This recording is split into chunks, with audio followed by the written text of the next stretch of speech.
¿Qué tal, jóvenes? Bienvenidos a la asignatura Escritura Científica 1. Les saluda el magíster Manuel Lázaro y el tema de hoy es técnicas para comprensión de textos. El objetivo de la clase es conocer la estructura y elementos que integran el texto, también analizar los diferentes tipos de textos. Como introducción tenemos que el texto es una unidad lingüística, sobre todo porque tiene su estructura semántica, es decir, que está conformada por ideas que tiene cada una de ellas su significado. También tiene una estructura sintáctica, es decir, que está debidamente organizada, pero también tiene una estructura comunicativa y pragmática, es decir, que tiene un contexto y que tiene un objetivo dentro de la comunicación. Para realizar un análisis de texto en términos generales, nosotros tenemos que partir desde una lectura comprensiva, pasando por un resumen de ese tema que hemos escogido, luego realizar un esquema, es decir, realizar una descomposición con palabras claves, podríamos decir, y finalizamos con un comentario de valoración personal en torno a ese texto que ha sido analizado. Entonces aquí tenemos, en resumen, una lectura pues crítica, un resumen, un esquema y un comentario crítico.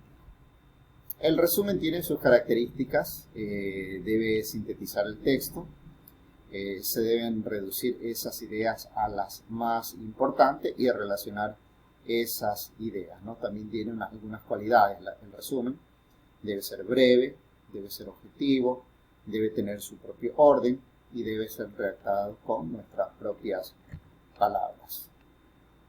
En cambio, en el esquema, como ya lo dijimos anteriormente, se realiza, pues, o se destaca una jerarquización de las ideas que tengan, sobre todo, una coherencia y una estructura. Incluso pueden haber relaciones entre cada una de estas ideas o también pueden subdividirse.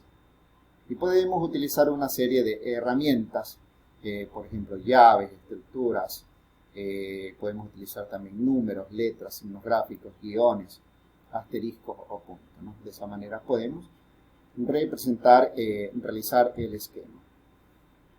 Y el comentario crítico también es prácticamente aquí donde ponemos nuestro espíritu crítico, evitando siempre utilizar frases como me gusta o es bonito, ya que no se trata de gustos, sino más bien de un análisis riguroso de ese texto, ¿no? Entonces, podemos realizar una serie de análisis tomando en cuenta algunos parámetros, como lo vamos a ver en las siguientes diapositivas, ¿no? Por ejemplo, podemos realizar un análisis de contenido partiendo del tema y del asunto, viendo que tenga actualidad, que sea veraz ese tema, que se pueda realizar crítica a esas ideas principales, que analicemos ese título si guarda relación con todo su contexto, cuál es el enfoque de ese contenido, si es objetivo, subjetivo, cuál es la tipología, si es científico, literario o periodístico, o qué clase de discurso está redactado, ¿no? Si está compositivo, argumentativo, narrativo o descriptivo. Y de la misma manera podemos analizar qué tipo de género es, si es novela, ensayo, editorial, artículo de opinión, artículo científico.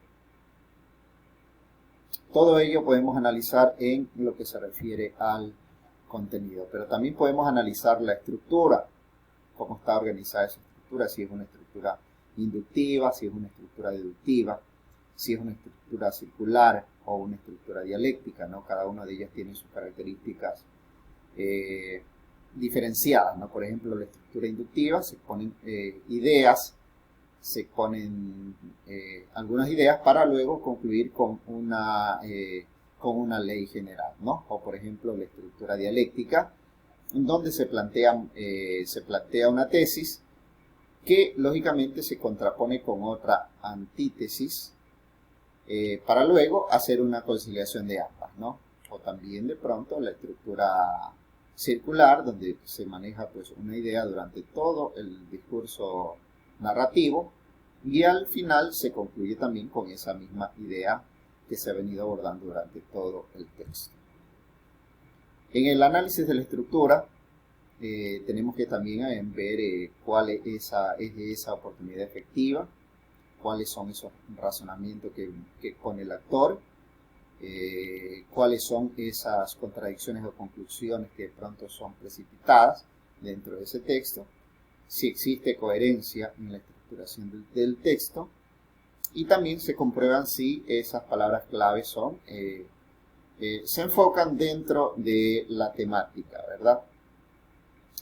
En el análisis de la expresión, en cambio, ahí podemos analizar qué tipo de registro, si es un lenguaje culto, coloquial, vulgar, cuál es ese léxico utilizado, si hay cultismos, extranjerismo, creaciones léxicas, tecnicismos o eufemismos, y asimismo si existen vicios, como por ejemplo anacolutos, grandilocuencias, excesivas perífrasis o ultracorrecciones, ¿no? Los anacolutos, ¿no? Se refiere a la falta de coherencia en aquellos textos, ¿no? No entendemos, tenemos una serie de palabras, pero no se entiende lo que se quiere manifestar en ese texto. Eso es lo que se refiere a anacoluto, ¿no? O de pronto ese texto tiene figuras estilísticas, como por ejemplo anáfora, derivaciones, enumeraciones, asíndeton, pleonasmo, interrogaciones retóricas, epítetos, metáforas, bueno, una serie de figuras literarias que marcan un estilo dentro de esa narrativa o dentro de ese texto, ¿no? Otros elementos que tenemos que analizar es dentro de la comunicación, ¿no? Que ese texto esté prácticamente utilizando todos los elementos de la comunicación para que llegue ese contenido al receptor que ha escogido lógicamente el emisor, ¿no? Es decir, si el emisor utiliza en su mensaje los códigos apropiados y sobre todo el canal o el medio apropiado para llegar a ese receptor, ¿no? Ahí tenemos los elementos que son emisor, código, receptor, mensaje, emisor, canal y contexto. Pero también dentro del lenguaje o la comunicación también nosotros podemos hablar de las funciones del lenguaje. Ahí tenemos la función representativa, la expresiva, la apelativa, la metalingüística, la fática, la poética, y cada una tiene un enfoque diferente. Por ejemplo, la función representativa es cuando se expresan contenidos objetivos que por lo general encontramos en redacciones periodísticas, donde prácticamente se plasma lo que ha acontecido, ¿no? Y dentro de un documento científico también se utiliza esta función de lenguaje representativa porque prácticamente plasmamos objetivamente lo que se ha investigado, lo que se ha analizado. Siempre el texto también debe tener una coherencia, debe tener cohesión y adecuación. También ya lo hemos revisado, que coherencia significa esa unidad que debe reflejar el texto, y asimismo la cohesión debe reflejar esa coherencia, ¿no? Es decir, prácticamente el texto debe tener su semántica, su punto de vista o su estructura sintáctica y comunicativa para poder llegar de una manera adecuada y correcta. Dentro de los mecanismos de cohesión podemos encontrar recurrencia, sustitución, o podemos encontrar elipsis. Asimismo, tenemos otros elementos dentro de la cohesión como marcadores textuales, donde podemos afirmar un poco ese contenido, ¿no? Con organizadores de discursos, reformuladores de texto, si queremos oponer ideas, o de pronto si queremos adicionar esas ideas, podemos utilizar una serie de términos que nos ayuda pues la gramática, ¿no? La adecuación, reiterando un poco, se refiere pues a los elementos de la comunicación que hemos utilizado para poder llegar de una manera correcta con ese mensaje y con sobre todo el objetivo, hacia dónde lo queremos direccionar. Otro tema es la exposición de ese contenido. Dentro de la exposición tenemos que analizar el contenido, la estructura, la expresión, aspectos comunicativos y clases de discursos expositivos.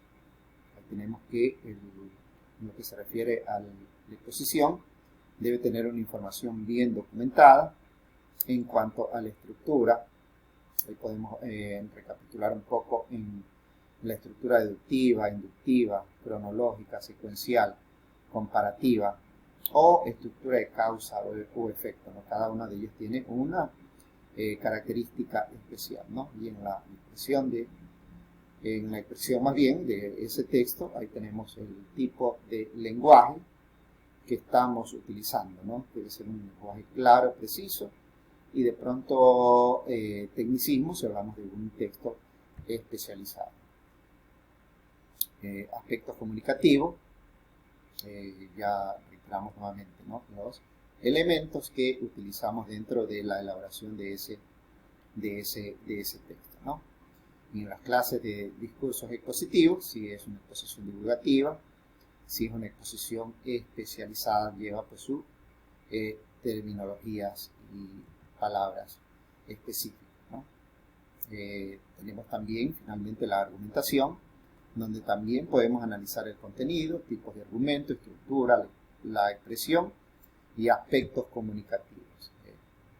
En la argumentación tenemos que sobre todo ver que en ese texto se planteen las razones que demuestren esa tesis que queremos nosotros comunicar, ¿no? Y en el contenido ahí tenemos que también organizarlo porque tenemos el cuerpo de esa argumentación, pero también tenemos la tesis, ¿no? Entonces tenemos que organizarlo de una manera correcta, ¿no? Tenemos en los tipos de argumentos, podemos utilizar también o podemos analizar algunos elementos, como por ejemplo si se están explicando causas, si encontramos ejemplos, si encontramos analogía, si encontramos contrastes, o de pronto encontramos criterios de autoridad que se refiere justamente a las citas de aquellos autores que hemos investigado.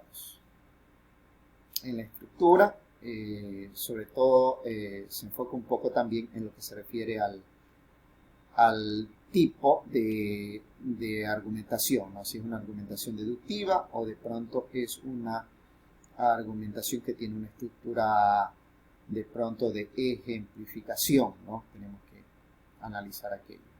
O en la expresión, ahí también tenemos que analizar, ¿no? Si estamos utilizando el léxico apropiado, donde de pronto el lector, el público que va a leer ese texto, está entendiendo o tiene dominio sobre esos tecnicismos, ¿no?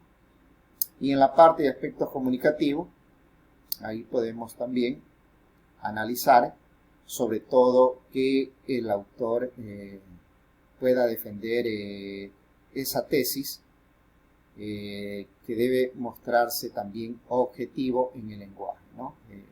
Debe convencer con argumentos, la función emotiva debe estar ausente, ¿no? Sobre todo si nos enfocamos en textos científicos, deben ser siempre redactados de una manera objetivas. En conclusión, dentro del análisis del texto, nosotros podemos encontrar o detectar conexiones entre diferentes artículos o textos que se han escrito, podemos encontrar similitudes, podemos encontrar una gran colección de datos, podemos encontrar información relevante, ¿no? El análisis de texto también nos permite medir expresiones y hacer revisiones de productos que ya se han elaborado científicamente. Tenemos aquí la bibliografía y en la plataforma tenemos las tareas para que las puedan desarrollar. Nos estamos viendo en una próxima sesión. Bendiciones.